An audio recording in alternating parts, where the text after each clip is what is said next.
Hey, it's Bill Keeler, and welcome to another edition of Plate Night. I'm in the city of Rome, and of course behind me you can see the Delta Dam. We're here for one reason: Brian Benoit and the Delta Lake Inn.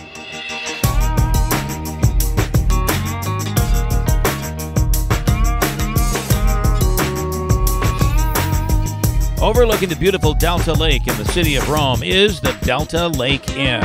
And this is legendary chef Brian Benoit, along with his trusted sous chef, Teresa. Hi, my name is Chef Brian Benoit. I'm from Utica, New York, and I'm going to be making a seared salmon with a roasted garlic and lemon risotto cake, which is also seared as well with a lemon butter sauce. And it'll be garnished with a little bit of citrus thyme on top. All right, here are the ingredients you'll need: salmon fillets, a tablespoon of clarified butter, lemon risotto cakes, 2 ounces of lemon butter sauce, 1 ounce kale, a clove of garlic, an 1/8 ounce lemon slice and curl, and a 1/16 ounce of citrus thyme. Oh yeah, we're good. Okay. All right, the garlic is roasted while Teresa handles chopping the roasted garlic. Brian gets started on the sauce. Our chicken stock, which is here, to a simmer along with the heavy cream.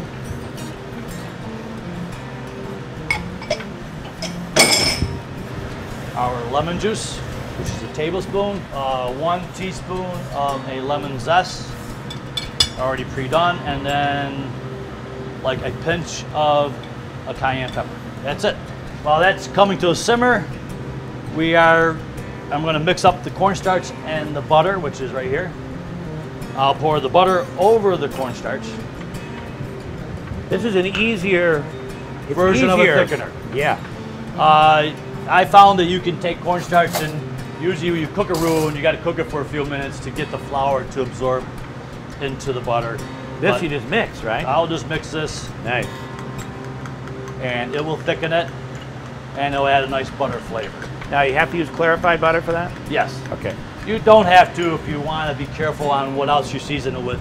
The unclarified butter will have salt in it, a little bit of extra dairy. Yep. It's the salt that will kill you if you don't watch how you season your sauce. Right.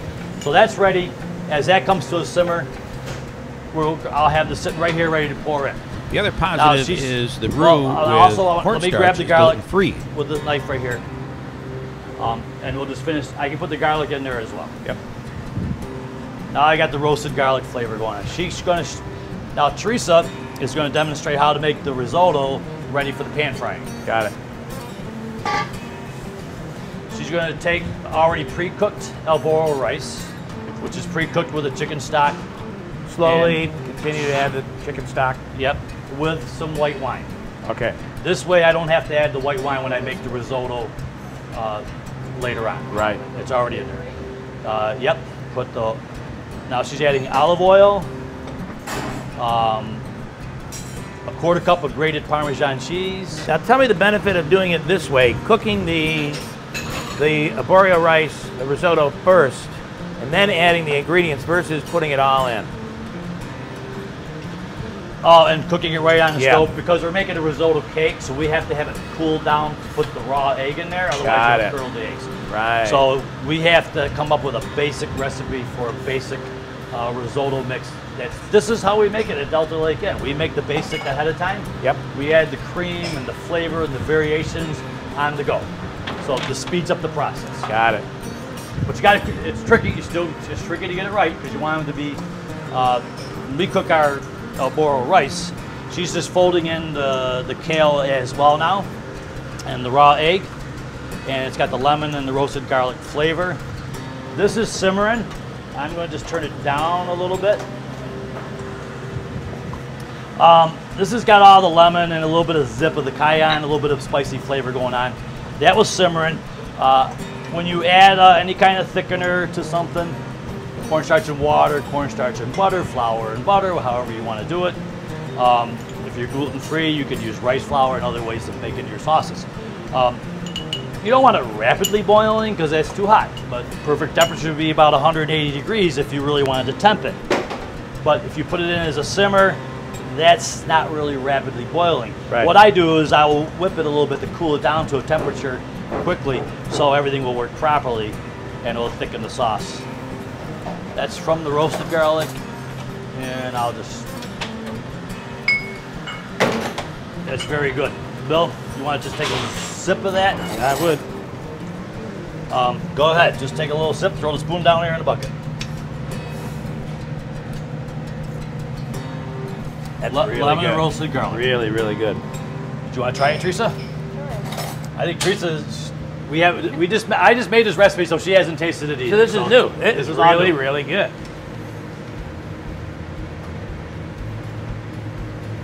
Nice? It is real good. Okay. I was hoping he'd ask me for another taste, but I'll get it later. Now, I want to just make the risotto cakes quick. This is a nice presentation of a nice cake to pan fry. So I'm just going to drop them on here where the lemon zest is on that plate, and it's not going to hurt a thing. In this recipe, we're going to do, these are about 1.5 ounces each risotto cake. And we're going to serve 3 with the seared salmon. So all we got to do is take a little bit of the seasoning and sprinkle it on top. A little black pepper.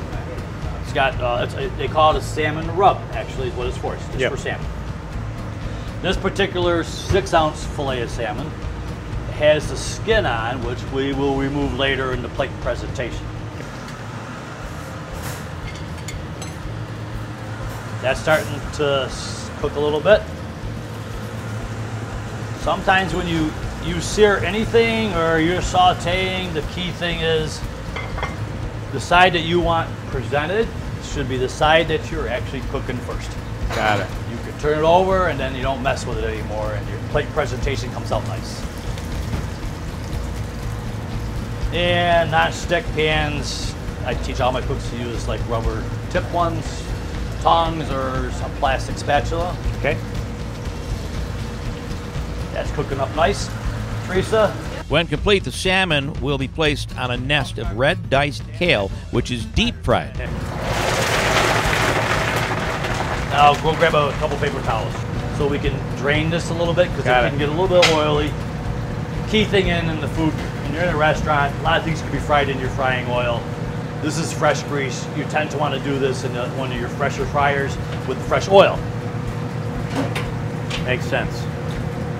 This kale will be used as a nesting for the salmon on the plate presentation. Let that drain a little bit, Teresa, then you can put that in there and let it drain off on the paper towels. Meanwhile, let's go back down there.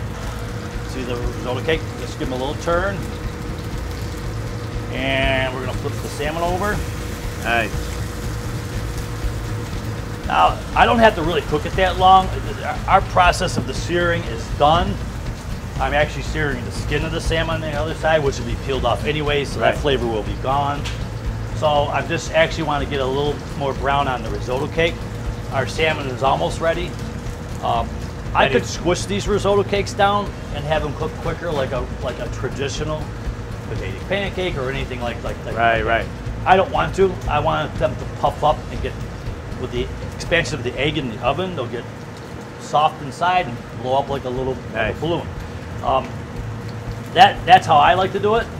So these could actually, I'm gonna turn that off and stick it in that convection oven. Now that process, that handle will not burn, but this process of cooking it will be about 10 minutes. Okay. So the average time for cooking an entree in a restaurant is about 15 minutes once a chef or cook or line cook gets the order. So our should be a timing of starting it, searing it, 5 minutes, 10 minutes in the oven. Our timing is good. Our salmon and our risotto cakes are in the oven and they just finished. It's a little bit less time than I thought. I put it in there for 10 minutes. They were done in about 7 minutes. And the risotto cakes just start to get a little puffy, and you can see the look right now. Nice. We're gonna go back to our lemon butter sauce, which we tasted earlier. Phenomenal. Bill liked it, so since he liked it, we'll use it. The lemon butter sauce is pretty simple. Chicken broth, heavy cream, roasted garlic, lemon zest, lemon juice, cornstarch, cayenne pepper, and clarified butter. The full recipe, and the sauce is delicious. It's up on our website right now. All right, we'll just put some right in the middle of the plate. Generally, we would use a bigger ladle, speed up the process, and we'll just spoon that around a little bit. Now what I got is the fried green kale, or it's actually the red kale. Yeah. It's more green than it looks, but it is the red kale that you can buy. It's real crispy, and we're just gonna put that right in the middle. And you wanna mound this as high as you can. And again, it's like 1 ounce of the kale deep fried. Now you set your salmon, which this is pretty simple. Once you sear this and you put it in the oven, Skin comes right off. it comes right off. Yep. And you just gently set that on top like that. Then you take these lemon flavored, which you didn't try these yet, no, these are very I've good. not tried these yet. If you like the sauce, these are going to be just as good.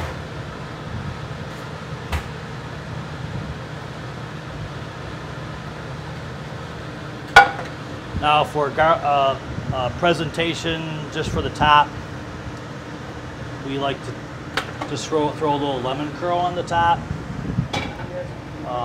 If anybody roasts garlic at home, you know that you can actually eat a roasted garlic just like that. It's very good. And we're going to just take a little bit of this fresh thyme. I prefer like the citrus thyme. This is an organic citrus thyme that I have here. And there you go. Great presentation. That's, seared salmon with fried kale and a lemon butter sauce and a roasted lemon garlic risotto cake. You get the lemon flavor in the risotto cake. The roasted garlic is coming right out too. Mm-hmm. Now, Garlic, the lemon.